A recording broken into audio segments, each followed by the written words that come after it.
નમસ્કાર દર્શક મિત્રો, બી ન્યૂઝમાં આપ સૌનું હાર્દિક સ્વાગત છે। ચાલો નિહાળના સમાચાર।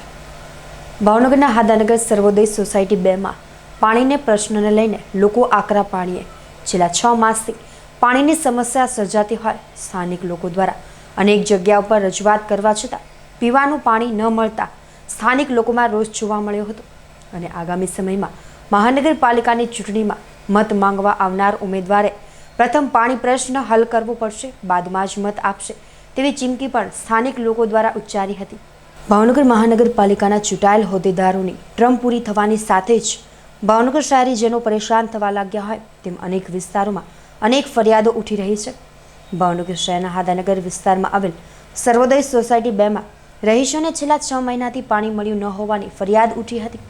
સ્થાનિકોના જણાવ્યા અનુસાર છેલ્લા 6 મહિનાથી પીવાના પાણી માટે લોકો પરેશાન થઈ ગયા છે। સર્વોદય સોસાયટી 2માં વસતા અંદાજે 50 જેટલા ઘરોમાં પીવાના પાણીના છેલ્લા 6 મહિનાથી સમસ્યા સર્જાઈ છે અને મહાનગરપાલિકા તંત્ર દ્વારા કોઈ ધ્યાન આપવામાં આવતું ન હોવાનું લોકો દ્વારા જણાવ્યું હતું। એક તરફ મહાનગરપાલિકાના ચૂંટાયેલ પ્રતિનિધિઓની ટર્મ પૂર્ણ થઈ ગઈ છે, ત્યારે હાદાનગર સર્વોદય સોસાયટીમાં લોકોની હાલત કફોડી બની છે। લોકોને વાપરવા તો ઠીક, પીવાનું પાણી પણ મળતું નથી।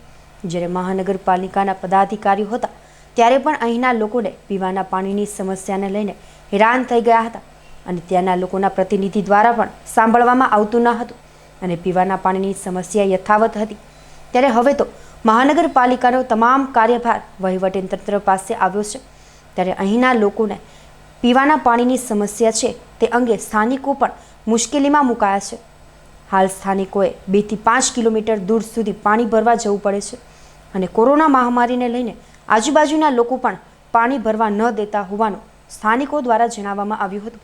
ત્યારે હાદાનગર સર્વોદય સોસાયટી 2ના સ્થાનિકોની પાણીની મુશ્કેલી ક્યારે દૂર થશે તે અંગે લોકોમાં રોષ જોવા મળ્યો હતો।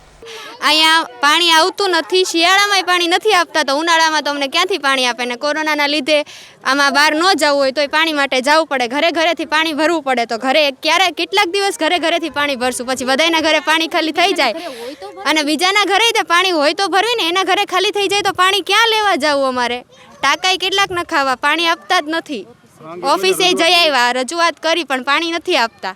મહાનગરપાલિકાની ચૂંટણીને અંદાજે 2 માસ જેવો સમય બાકી રહ્યો છે, ત્યારે ભાવનગર શહેરમાં ડ્રેનેજ અને પાણીની જે સમસ્યાઓ સર્જાય છે અને લોકોમાં રોષ જોવા મળી રહ્યો છે, જે અંગે પદાધિકારીઓને પ્રથમ લોકોના કામ પૂર્ણ કરવા પડશે અને બાદમાં જ મત આપશે તેવું લોકો દ્વારા જણાવ્યા બાદ હવે આ અંગે શું કોઈ રસ્તો મહાનગરપાલિકાની ચૂંટણી લડવા માંગતા હોય તેવા ઉમેદવારો આ સમસ્યાનો હલ લાવી શકશે? કારણ કે જે રીતે લોકોનો રોષ જોવા મળી રહ્યો છે તેને લઈને આગામી સમયમાં ચૂંટણી લડવા માંગતા હોદ્દેદારો હવે આ પ્રશ્નનો કઈ રીતે હલ કરશે અને પોતે કઈ રીતે મત માંગવા જશે તે જોવું રહ્યું। અમે હાદાનગર વિસ્તારમાં સત્યનારાયણ સોસાયટી 2માં રહીએ છીએ।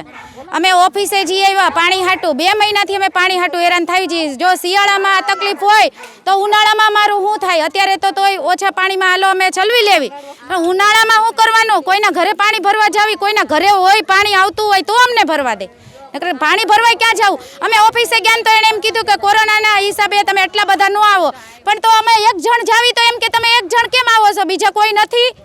બરાબર, ત્યારે અમને એમ કીધું હતું કે અમે બીજા દિવસે કામ ચાલુ કરાવશું, અમે તમને વાલ મૂકી દેશું, કોઈ આવ્યું નથી। એક દિવસ એક સાહેબ આવ્યા ને ત્યારે 1 દિવસ પાણી આવ્યું, બાકી 2 મહિનાથી આ જ તકલીફ છે। બરાબર, મત લેવા આવશો તો કોઈ મત દેવાનું નથી। મત લેવા આવો મતનો તમે ત્યારે તમે મોટા મોટા વાયદા કરો છો, અમે આમ કરશું ને તેમ કરશું, કોઈ કાંઈ કામ કરતું નથી, પછી કોઈ ડોકાવા આવતું નથી।